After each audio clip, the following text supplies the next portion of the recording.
Project XCloud is Microsoft's answer to Google Stadia. Video game streaming is the hot topic right now, and thanks to Project XCloud, you can now play Halo 5 on your phone.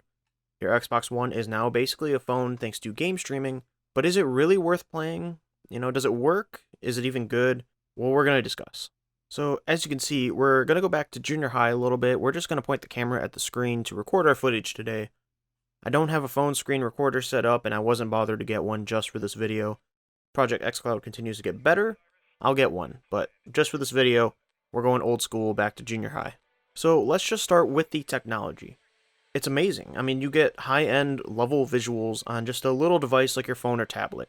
The fact that we could see, high-end PC visuals on, like I said, a phone or tablet, that's just really cool. The issue is that it's not really all there yet, though. Here you can see I hit the joystick on my controller, and the game will move, but doesn't happen right away. Now, I did the math for you, and that's about like a third of a second, roughly. I just did, off the footage that we have, which obviously isn't the greatest, about a third of a second of a delay.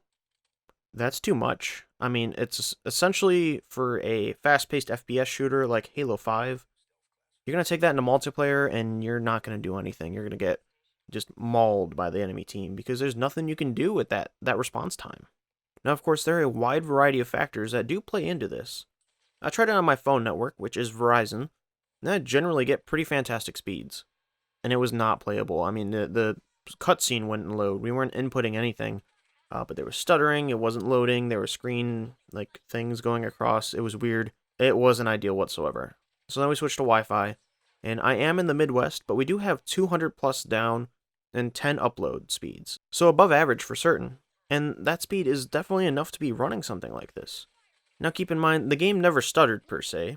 It was only my input. The game looked great, it ran well, there wasn't any loading issues or anything like that. But the response time from my Xbox One controller to my phone, and then from my phone to the server, and the actual input of the game, basically again made it unplayable. Now I am using a Pixel XL1, so maybe the Bluetooth controller connection isn't as strong as it could be for newer hardware, or maybe I have a me-specific issue, but this was my experience.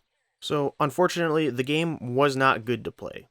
It looked great, it loaded fine, it was genuinely impressive, but the game was too unresponsive for it to feel like an actual gaming experience.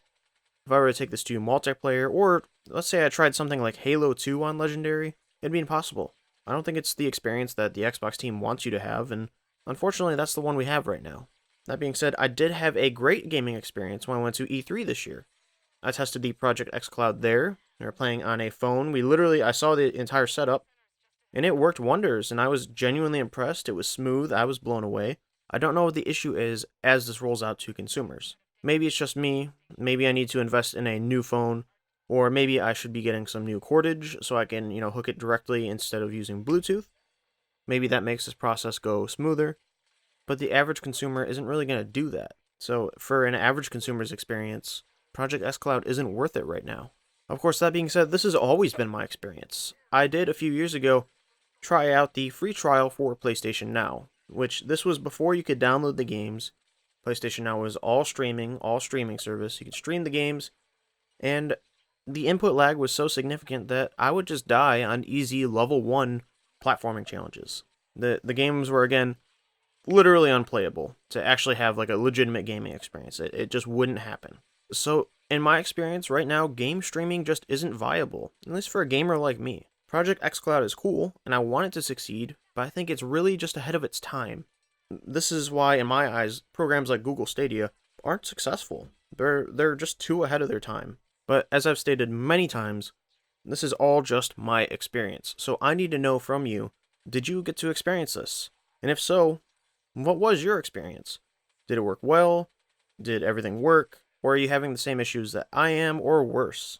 If you enjoyed the video, and you want to see more Halo content, like maybe Reach on PC coming this week, hit that subscribe button. It's just super exciting, and I really cannot wait to play Halo on PC. There are some video recommendations on screen if you'd like to see more of me, and as always guys, I really hope to see you all in the game.